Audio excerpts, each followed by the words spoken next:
Clear. بسم اللہ الرحمن الرحیم. موضوع پر بسا کرنا. موضوع دیکھو آپ نے موضوع کسے کہتے ہیں؟ یہ جو یہ جیسے آپ تو آئے جرابیں میری. ہوتی ہیں جرابیں جو ہوتی ہیں اس طرح چمڑے یا ریکسین کا بنا ہوا ہوتا ہے اور وہ اگر بندہ پہن لینا وضو کر کے پہنے تو جب وہ آئندہ وضو کرے گا تو اسے پاؤں دھونے کی ضرورت نہیں ہے. رسول اللہ علیہ السلام کی حدیث سے ثابت ہے, سرکار کی سنت ہے کہ باقی جو اعضاء ہے وضو میں وہ دھوئے جائیں گے اور پاؤں پر نمازی بسا کرے گا, یعنی وضو کرنے کے لیے بسا کرے گا تو اس کے لیے پاؤں دھونے کی ضرورت نہیں ہے. تو حدیث کے ابواب میں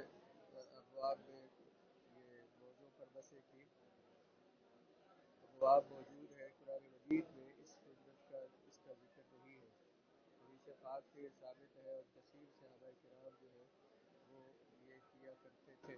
تقریباً 70 سے زیادہ صحابہ کرام سے یہ حدیث منقول ہے اور یہ حضور کا عمل کے حضور خفین پر بسا کرتے تھے. اس کو خفہ کہتے ہیں عربی میں اور اردو میں اس کو موزہ بولتے ہیں, اور خفہ بھی کہہ دیتے ہیں, موزہ بھی کہہ دیتے ہیں. تو مردوں اور عورتوں کے لیے حدث اصغر, حدث ہم نے پیچھے پڑھا, حدث کا معنی ہوتا ہے بے وضو ہونا. تو حدث کی دو قسمیں عام طور پہ بیان کی جاتی ہے, یعنی یہ لفظ اس کے لیے پڑھا جاتا ہے حدث اصغر اور حدث اکبر. اگر کسی بندے پر وضو لازم ہو تو کہتے ہیں کہ اسے حدث اصغر لاحق ہوا ہے, اور اگر غسل لازم ہو تو اس کو حدث اکبر کہتے ہیں, بڑا حدث اور چھوٹا حدث. تو مردوں اور عورتوں کے لیے حدث اکبر یعنی بے وضو ہونے کی حالت میں موضوع پر بسا کرنا جائز ہے, آپ موزے چمڑے کے ہوں یا کسی اور موٹی چیز کے بنے ہوئے ہوں. نبیذ کا معنی موٹی چیز کے بنے ہوئے ہوں, چاہے ان کا تلا چمڑے کا ہو یا کسی اور چیز کا ہو. تو ابھی یہ تو صرف تعارف کروایا ہے کہ موضوع پر مرد بھی بسا اگر پہنے تو وہ بھی کر سکتے ہیں, عورتیں اگر پہنے تو وہ بسا کر سکتی ہے. اور اس کے لیے شرط یہ ہے کہ وہ موزے جو ہے وہ چمڑے کے ہوں, موٹے ہوں, اور ان کے تلوے کسی چیز کے بھی ہوں, چمڑے کے ہوں یا ریکسین کے ہوں, تو ان کے اوپر بسا کیا جا سکتا ہے. موضوع پر بسا کرنا جائز ہے, اس کے لیے 7 شرطیں ہیں. ایک تو یہ ہے سب سے پہلی کہ بندہ جب موزے پہنے تو طہارت پر ہو, یعنی یا تو وضو کی حالت وضو سے کیا ہو تو پہنے, یا اگر وضو نہیں ہے تو موزے پہننے سے پہلے پاؤں کو دھو لے اور پھر موزے پہنے, باقی وضو بعد میں کر لے, اور جو صرف پاؤں کو دھو کر تو موزے پہن لے.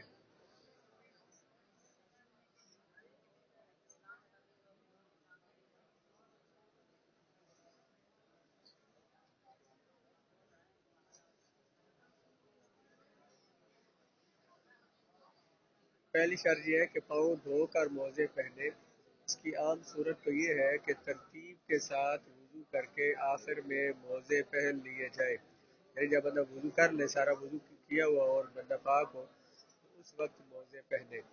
لیکن اگر کوئی پہلے پاؤں دھو کر موزے پہن لے اور بعد میں مکمل وضو کر لے تو اس کے لیے شرط یہ ہے کہ وضو مکمل کرنے سے پہلے وضو توڑنے والی کوئی بات نہ پائی جائے.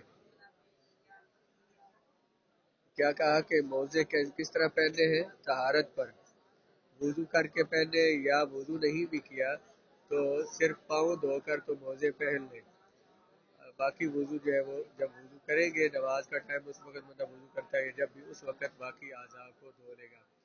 لیکن یہ ہے کہ جب بندے نے وہ موزے پہنے ہیں تو اس کے بعد اس نے مکمل وضو بعد میں کرنا تھا, ابھی تک اس نے مکمل وضو نہیں کیا. اس سے پہلے اگر وضو ٹوٹنے والی کوئی چیز پائی جائے تو پھر اسے دوبارہ وہ موزے اتار کر تو پاؤں دھونے پڑیں گے. اور اگر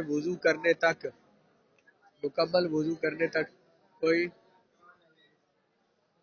وضو توڑنے والی کوئی چیز نہیں پائی گئی تو پھر وہ اس کے بعد یعنی وضو مکمل کر لے تو اس طرح اس کا وضو پر مسح کرنا جائز ہوگا۔ یہ مسئلہ سمجھ آ گیا؟ کیا کہا ہے؟ سب سے پہلے یہ کہ پاؤں دھو کر پہننے ہیں، یا یعنی پورا وضو، یا تو پورا وضو کر لے یا پھر صرف پاؤں دھو لے، لیکن پاؤں دھوئے تو باقی وضو کرنے سے پہلے اگر وضو ٹوٹنے والی کوئی چیز پائی گئی تو پھر موزہ کرنا، اس پر مسح کرنا جائز نہیں ہوگا۔ دوسری شرط یہ ہے کہ موزے اتنے ہوں کہ ٹخنوں کو چھپا لے، پورے پاؤں کو بھی، اور ٹخنے چھپے ہوئے ہوں، ٹخنوں کے اوپر تک ہو، اس سے نیچے نہ ہو۔ اگر اس سے نیچے ٹخنے اگر نظر آ رہے تو ان کے اوپر مسح نہیں کر سکتے۔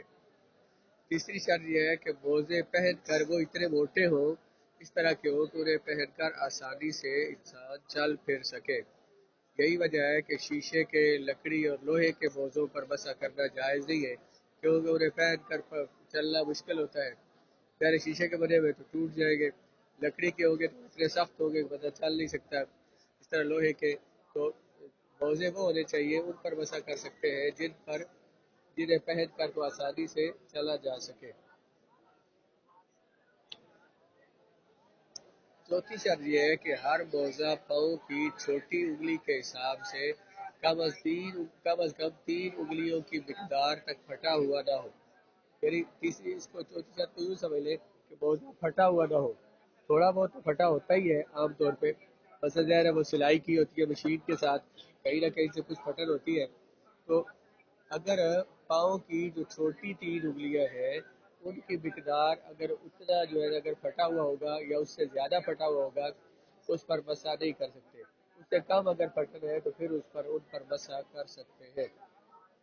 موزہ جو ہے وہ پھٹا ہوا نہ ہو، اگر پاؤں کی تو چھوٹی 3 انگلیوں کی مقدار کے برابر یا اس سے زائد پھٹا ہو تو اس پر مسح نہیں کر سکتے۔ پانچویں شرط یہ ہے کہ موزے اس طرح کے ہو کہ وہ پاؤں کے ساتھ خود ٹھہرے رہیں، باندھنے نہ پڑے، انہیں باندھنے کی ضرورت پیش نہ آئے، ایسے ہو کہ وہ پاؤں کے اوپر لگے رہے، پاؤں سے گرے نہ۔ چھٹی شرط یہ ہے کہ موزے اس قدر موٹے اور گاڑے ہوں کہ پانی کو جسم تک نہ پہنچنے دیں۔ یعنی اگر آپ موزے جو موٹے ہونے چاہیے، اگر باریک ہوں گے تو ان کے اوپر آپ مسح کریں گے تو اس طریقہ کا اثر جو ہے وہ پاؤں تک جائے گا، تو پھر موزے پہننے کا مقصد ہی کوئی نہیں۔ پاؤں تو اسی طرح جیسے دھونے میں جب دھوتے اگر پاؤں تو اس کا ان تک اثر پہنچ رہا تھا پانی کا، اب بھی پانی کا اثر پہنچ گیا تو ان پر مسح کرنے کا فائدہ نہیں ہے۔ تو اس سے تو یہی تھا کہ بندہ دھو لیتا اسے، اس لیے اتنے موٹے ہو کہ ان کا جو تری ہے وہ پانی کی وہ پاؤں تک نہ پہنچے۔ ساتویں شرط یہ ہے کہ پاؤں کا اگلا حصہ ہاتھ کی چھوٹی انگلی کے حساب سے کم از کم 3 انگلیوں کی مقدار موجود ہو، ورنہ مسح جائز نہیں ہوگا، خواہ ایڑی ہی موجود ہی کیوں نہ ہو۔ یعنی یہ کہ بندے کا پاؤں بھی پورا ہو، پاؤں سلامت ہو، پاؤں کا اگلا حصہ جو ہے ہاتھ کی چھوٹی انگلی کے حساب سے کم از کم، یہ ہاتھ کی جو 3 انگلیاں ہے نا، اتنا کم از کم پاؤں ہو، کسی کی انگلیاں کٹی ہوئی ہے یا ساری انگلیاں کٹی ہوئی ہے، آدھے سے زیادہ پاؤں کٹا ہوا ہے تو وہ اس پر مسح نہیں کر سکتا۔ میرا مسح پاؤں بھی کرنا ہے تو پاؤں ہو گئے تو اس پر موزہ پہنے گا، موزہ پہنے گا تو اس پر مسح کرے گا، جس کے پاؤں نہیں ہے تو موزہ نہیں ہے، موزہ نہیں تو مسح بھی نہیں کر سکتا۔ ہاں جی، ان کے اوپر مسح نہیں ہوتا، یہ جو ابھی چھٹی شرط جو لگائی ہے کہ اتنے موٹے ہو کہ ان کے اوپر مسح کرے، یا انہیں آپ کسی تھوڑی سی گیلی جگہ پہ رکھے تو نیچے سے پانی کا اثر جو ہے وہ پاؤں تک نہ پہنچے، اس طرح اوپر مسح کرے تو پانی کی جو تری ہے پاؤں تک نہ پہنچے۔ یہ جرابیں ہوتی ہے، یہ ذرا سا آپ پانی پہ رکھے تو پانی کو فوراً کھینچ لیتی ہے اور پانی تک سارا اس کا پانی کا اثر جو ہے پاؤں تک پہنچ جاتا ہے، پاؤں گیلے ہو جاتے ہیں۔ پھر وہ مقصد جو تھا مسح کرنے کا وہ تو آسانی کے لیے تھا کہ پاؤں نہ دھونے پڑے، وہ تو ویسے ہی مطلب دھو رہا ہے، پھر یعنی آدھے پاؤں دھونے تھے یا پورے دھونے برابر ہی ہے، تو اس طرح ان پہ مسح نہیں ہو سکتا۔ ابھی سنا ہے کہ کوئی نئی جو ہے نا جرابیں اس طرح کی آئی ہے کہ جو اتنی موٹی ہے کہ اسے اثر نہیں جاتا، لیکن وہ پیچھے ایک اور شرط بھی تھی کہ ان میں چلنا ممکن ہو، میل 2 میل بندہ سفر کرے تو پھٹے نہ، ان میں چلنا ممکن ہوتا ہے۔ تو ظاہر ان جرابوں پہ تو ہم ظاہر فرش پہ تو چل سکتے ہیں، لیکن ویسے کچی جگہ پہ چلے تو نہیں چل سکتے، فوراً پھٹ جائے گی. تو اس وجہ سے یہ دو چیزیں ان میں، یہ دو شرائط جو ہے یہ جرابوں میں نہیں پائی جاتی. مسح کی مدت، مسح پاؤں پر موضوع پر کب تک کر سکتے ہیں؟ کوئی بندہ مقیم ہے، اپنے گھر میں ہے، مسافر نہیں ہے، اس کے مسح کی مدت 1 دن اور 1 رات ہے، جبکہ مسافر کے لیے 3 دن اور 3 راتیں ہیں. یہ 3 دن اور 3 راتیں وہ اگر موزے نہیں اتارتا تو جب بھی وہ وضو کرے تو ہر دفعہ پاؤں کے موزوں کے اوپر مسح کر لے، پاؤں سے دھونے کی ضرورت نہیں ہے. اگر مقیم نے اس مدت کا آغاز تب ہوتا ہے جب موزے پہن لینے کے بعد وضو ٹوٹتا ہے. بس دیکھیں مدت کا آغاز کب ہوگا، یہ جو کہا مقیم کے لیے 1 دن اور 1 رات ہے، یہ کب؟ جب بندے نے طہارت پر موزے پہنے تھے، وضو کر کے پہنے تھے، تو جب موزے سے پہلی دفعہ جب وضو ٹوٹا، مثال کے طور پر کسی بندے نے صبح فجر کی نماز کے بعد صبح فجر کی نماز کے ٹائم اس نے وضو کیا اور یہ موزے پہن لیے، اس کے بعد اس کا وضو ٹوٹا ظہر کے ٹائم جا کر، تو اس وقت اس کی مدت شروع ہوگی. یعنی اگلے دن ظہر کے اس ٹائم تک جو ہے نا، وہ جب بھی وضو کرے، اگر وہ اتارتا نہیں موزے اتارتا نہیں ہے تو وہ جب بھی وضو کرے گا تو باقی اعضاء کو دھوئے گا اور ان پر مسح کرے گا. اگر ہے بندہ مسافر جو شہری سفر پر ہے، شہری سفر آگے آ جائے گا کہ جس سے نماز قصر ہو جاتی ہے، 12 کلومیٹر یا اس سے زائد کا سفر، ایسے بندے کے مثلا آج ظہر کے ٹائم اس کا پہلی اس نے روزے پہنے تھے، تو اس کے بعد اس کا پہلی دفعہ وضو ٹوٹا ظہر کے ٹائم، تو اس نے آج ظہر کے ٹائم پہنے تو کل ظہر کے ٹائم تک اس کا 1 دن 1 رات پوری ہوگی، پرسوں ظہر کے ٹائم تک 2 دن اور 2 راتیں، اور اگلے دن ظہر تک جو ہے نا وہ 3 دن اور 3 راتیں اس کی ہو جائے گی. تو یعنی اب یہ ضروری نہیں ہے کہ وہ اتارے نہ، جب مرضی ہو تو اتار دے، بے شک اتار دے، جب بھی اتارے گا تو اسے پاؤں دھونے پڑیں گے.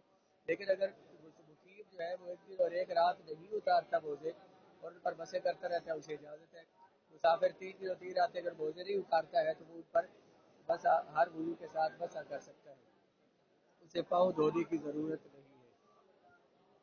اگر مقیم نے موزے پہن کر مسح کیا اور اپنی مدت پوری ہونے سے پہلے، یعنی 1 دن اور 1 رات پورا ہونے سے پہلے مسافر ہو گیا، سفر شروع کر دیا اس نے، تو وہ پھر مسافر کی مدت پوری کرے گا، یعنی 3 دن اور 3 راتیں.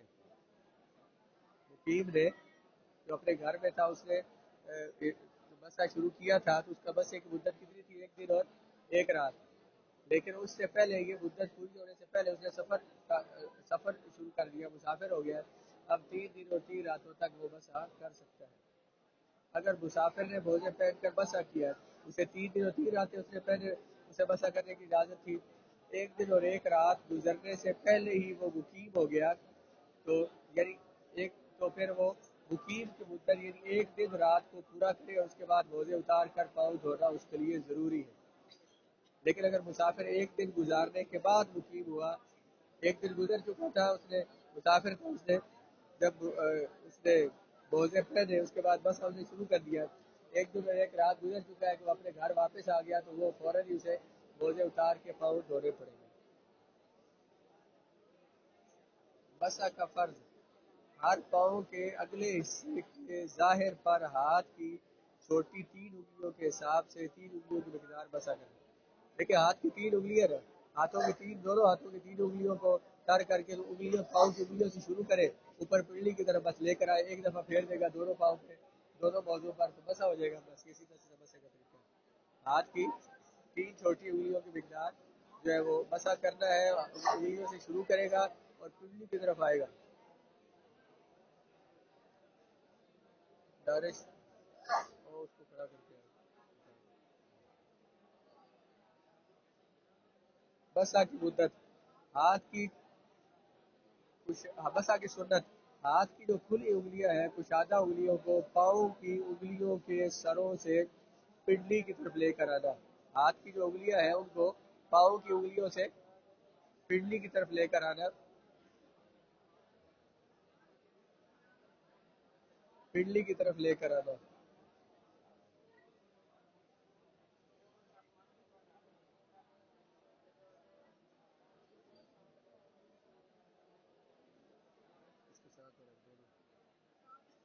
بس ایک وہ توڑنے والی بات ہے، چار باتوں سے موضوع. جی ایک بار اس کے ساتھ کون بیٹھا تھا چادر والا؟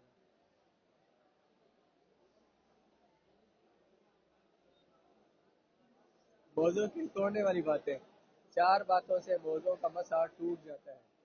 وہ تمام چیزیں جن سے وضو ٹوٹ جاتا ہے ان سے مسا بھی ٹوٹ جاتا ہے. جب دوبارہ وضو کریں گے تو موضوع پر مسا بھی کریں گے. پاؤں سے موزہ اگر اتر جائے تو مسا ٹوٹ جاتا ہے. اگر پاؤں کا اکثر حصہ موزے کی پنڈلی کی طرف نکل آئے، یعنی موزے سے پاؤں جو ہے نا اکثر پاؤں جو ہے زیادہ حصہ پاؤں کا باہر نکل آئے تو بھی مسا ٹوٹ جائے گا. موزے کے اندر کسی ایک کے پاؤں کے اکثر حصے تک پانی پہنچ جائے، موزے کے اندر پانی چلا گیا اور وہ پانی جو ہے اس نے پاؤں کے اکثر حصے کو تر کر دیا، اس طرح بھی مسا ٹوٹ جائے گا. یا مسا کی مدت گزر جانے سے بھی، یعنی ایک دن اور ایک رات تک بندہ مسا کرتا رہا، جب اس کی مدت گزر گئی تو مسا ختم ہو گیا. اب وہ موزے اتارے گا، پاؤں کو دھوئے گا اور دوبارہ جو ہے نا وہ جب اس کی دوبارہ سے مدت شروع ہوگی، جب وہ اگلی وقت پاؤں دھونے کے بعد مسا شروع کرنے کے ساتھ ہی، یعنی جب پہلی دفعہ اس کا وضو ٹوٹے گا وہاں سے اس کے مسے کی مدت کی ابتدا ہوگی. اگر شدید سردی کے باعث پاؤں کے ضائع ہو جانے کا خوف ہو تو جب تک یہ خوف ختم نہ ہو